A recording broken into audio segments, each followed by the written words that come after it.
السلام علیکم ورحمۃ اللہ وبرکاتہ۔ دارالشفا آن لائن اکیڈمی میں اہلا و سہلا مرحبا۔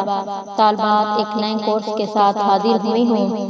اس کورس میں آپ کو مختصر چند احادیث پڑھائی جائیں گی۔ ان احادیث کو مشکوٰۃ المصابیح ایک بہت ہی مشہور کتاب ہے، اس میں سے لے کر ایک مختصر اور جامع کتاب ذات الطالبین میں جمع کر دیا گیا۔ احادیث مختصر اور جامع ہیں، الفاظ کم اور معنی زیادہ ہیں۔ کیونکہ ہم حدیث پڑھ رہے ہیں تو ہمیں سب سے پہلے میں آپ لوگوں کو چند بنیادی باتیں بتاؤں گی حدیث کے بارے میں۔ حدیث کا لغوی معنی بات اور گفتگو کرنا۔ حدیث کا اصطلاحی معنی آپ صلی اللہ علیہ وسلم کی قول و فعل اور تقریر کو کہتے ہیں۔ نیز صحابہ کرام رضی اللہ تعالی عنہم کے قول و فعل اور تقریر کو کہتے ہیں۔ تابعی کے قول و فعل کو بھی حدیث کہتے ہیں۔ تقریر سے مراد آپ صلی اللہ علیہ وسلم کا کسی واقعے کا سامنے ہونا یا علم میں آنے کے بعد خاموش رہنا۔ خاموشی بھی تائید ہے۔ موضوع آپ صلی اللہ علیہ وسلم کی ذات مبارک ہے، کیونکہ حدیث پاک میں آپ کی ذات مبارک سے ہی بحث کی جاتی ہے کہ آپ کا اٹھنا بیٹھنا، سونا جاگنا، کھانا پینا وغیرہ کیسا تھا۔ غرض و غایت یہ اگرچہ دو لفظ ہیں مگر عقلاء کے نزدیک مصداق میں ایک ہی ہیں، وہ یہ کہ وہ دعائیں اور فضیلتیں حاصل کرنا جو پڑھنے اور پڑھانے پر وارد ہوتی ہیں۔ اس کی فضیلت جہاں تک علم حدیث کے شرف و فضل کا تعلق ہے، وہ لاتعداد آیات قرآنیہ اور احادیث نبویہ سے ثابت ہیں۔ مثلاً قرآن کریم میں آتا ہے، آیت کا ترجمہ پڑھ لیتے ہیں۔ اے محمد صلی اللہ علیہ وسلم، لوگوں کو سمجھاتے رہیے کیونکہ سمجھانا ایمان والوں کو نفع دے گا۔ حدیث میں آتا ہے، اللہ تبارک و تعالیٰ سرسبز و شاداب رکھے ایسے شخص کو جس نے میری بات سنی، جس کی حفاظت کی اور اسے ایسے شخص تک پہنچا دیا جس نے اس کو نہیں سنا۔ دوسری حدیث میں آتا ہے، آپ صلی اللہ علیہ وسلم نے ارشاد فرمایا، اللہ میرے خلفاء پر رحم فرمائے۔ صحابہ نے پوچھا کہ یا رسول اللہ، آپ کے خلفاء کون ہیں؟ تو آپ صلی اللہ علیہ وسلم نے ارشاد فرمایا، وہ لوگ ہیں جو میری احادیث کو روایت کرتے ہیں اور لوگوں کو ان کی تعلیم دیتے ہیں۔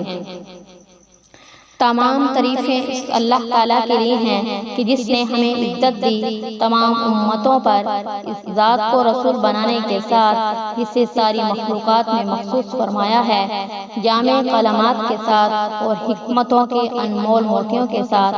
اللہ تعالیٰ رحمت نازل فرمائے اس پر اور اس کے اہل و عیال پر، اس کے ساتھیوں پر، اور برکت دے اور سلامت رکھے جب تک کہ زبان آپ کی تعریف کو بولے اور قلم لکھے۔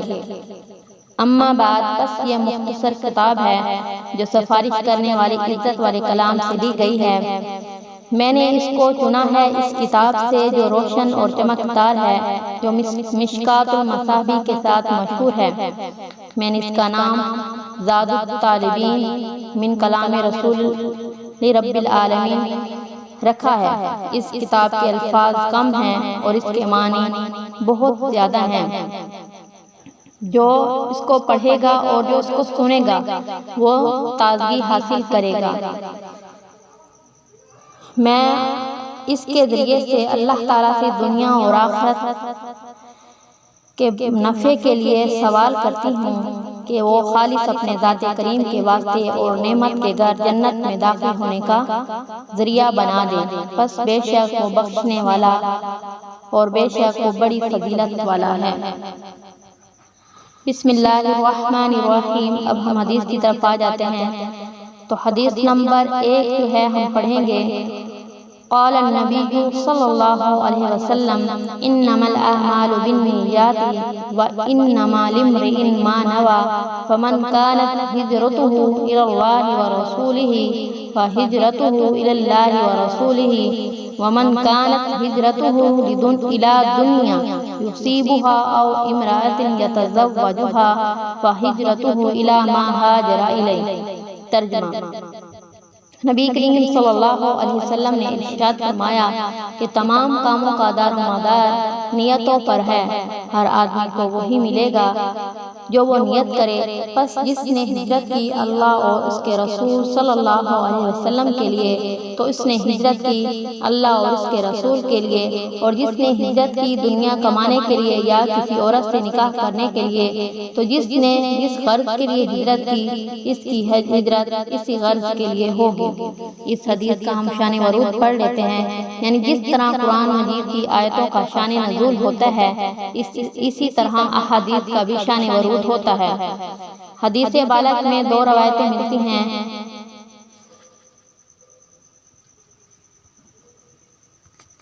پہلی روایت میں ہے کہ ایک صاحب نے ہجرت کی اور پھر ایک عورت سے نکاح کر لیا۔ دوسری روایت طبرانی میں ہے۔ اس روایت میں ہے اس عورت کا نام ام قیس بتایا گیا۔ علماء نے لکھا کہ اس عورت کا نام توقیلہ کنیت ام قیس تھی۔ اس عورت کا نام قیلہ اور کنیت جو تھی وہ ام قیس تھی۔ حدیث کی فضیلت کی طرف آ جاتے ہیں۔ یہ بہت ہی عظیم الشان حدیث ہے۔ اس حدیث کے بارے میں امام شافعی رحمۃ اللہ اور امام احمد رحمۃ اللہ فرماتے ہیں کہ یہ ثلث علم ہے۔ اس کی وجہ یہ بیان کی کہ انسان کے کل اعمال کی 3 قسمیں ہیں۔ اول وہ عمل جس کا تعلق دل سے ہو، دوسرا وہ عمل جس کا تعلق زبان سے ہو، تیسرا وہ عمل جس کا تعلق اعضاء سے ہو۔ اس حدیث کا تعلق ان تینوں ہی کے ساتھ ہے۔ ابن دقیق العید نے فرمایا کہ علماء نے اس حدیث کو ثلث الاسلام کا لقب دیا ہے۔ امام داؤد فرماتے ہیں یہ حدیث نصف فقہ ہے۔ علماء عموماً اس حدیث سے ہی اپنی کتابوں کی شروعات کرتے ہیں تاکہ پڑھنے پڑھانے والے اپنی نیتوں کو اول سے ہی درست کر لیں۔ مولانا انور شاہ کشمیری رحمۃ اللہ علیہ نے فرمایا کہ عمل وہ ہے جس میں مشقت ہو، بخلاف فعل کے اس میں مشقت نہیں ہوتی۔ نیات جو ہے یہ نیت کی جمع ہے۔ پھر نیت کی علماء نے 3 قسمیں بتائی ہیں۔ اول تمیز عبادت عن العادت، نیت کے ذریعے عبادت کو عادت سے جدا کرنا۔ مثلا ایک آدمی نماز کی حالت میں کھڑا ہے، اگر اس نے نیت کی ہے تو نماز ورنہ وہ ویسے ہی کھڑا ہے۔ دوم تمیز عبادت عن العادت، نیت کے ذریعے ایک عبادت کو دوسری عبادت سے جدا کرنا۔ مثلا نیت کے ذریعے ظہر و عصر کی نماز میں فرق کرنا۔ سوم تمیز معبود عن المعبود، نیت کے ذریعے ایک معبود کی عبادت سے دوسرے معبود کی عبادت کو جدا کرنا۔ مثلا کوئی نماز پڑھ رہا ہے، اب نیت سے معلوم ہوگا کہ اللہ کے لیے پڑھ رہا ہے یا کسی اور معبود کے لیے۔ حدیث کا مطلب یہ ہے کہ اللہ تعالیٰ کے یہاں وہی عمل قابل قبول ہوگا جو صحیح نیت سے کیا گیا ہو، اور اگر نیت صحیح نہیں تو وہ عمل فاسد اور مردود ہوگا۔ دنیا کے ساتھ عورت کو خاص طور پر کیوں ذکر کیا گیا؟ سوال یہ ہے کہ دنیا عورت میں بھی داخل تھی، تو پھر عورت کو مستقل کیوں ذکر کیا؟ کیونکہ یہ ایک عورت ہی کا واقعہ ہے، اس لیے خصوصیت سے اس کو بیان کر دیا۔ اور اس سوال کا دوسرا جواب صاحب مواہب لدنیا نے دیا، جس کا خلاصہ یہ ہے کہ جب مہاجرین مدینہ آئے تو انصار نے ان کے ساتھ ہمدردی کی، اپنی جائیداد اور مال وغیرہ ان کو دینا چاہا۔ یہاں تک کہ بعد انصار نے اپنے مہاجر بھائی سے کہا کہ یہ میری بیویوں میں سے جو تم کو پسند ہے میں اس کو طلاق دے دیتا ہوں، تم اس سے نکاح کر لینا۔ تو اس بات کا احتمال ہے کہ کسی کے دل میں یہ خیال آیا ہو کہ میں مکہ میں مال اور بیویوں سب کو چھوڑ دوں، مدینہ میں سب کچھ مل جائے گا، مال بھی اور عورت بھی۔ اس وجہ سے آپ صلی اللہ علیہ وسلم نے ان دونوں ہی کو خصوصیت کے ساتھ ذکر فرمایا۔ اس حدیث میں جو ہم نے پڑھا ہے کہ اعمال کا دار و مدار نیتوں پر ہے، تو ہم نے کوشش یہی کرنی ہے تاکہ ہم کوئی بھی عمل کریں تو ہم اپنی نیت کو خالص اللہ کی رضا کے لیے کریں۔ اللہ تعالیٰ ہم سب کو اس حدیث کو سمجھنے اور اس پر عمل کرنے اور اس احادیث کو دوسروں تک پہنچانے کی توفیق عطا فرمائے، آمین ثم آمین۔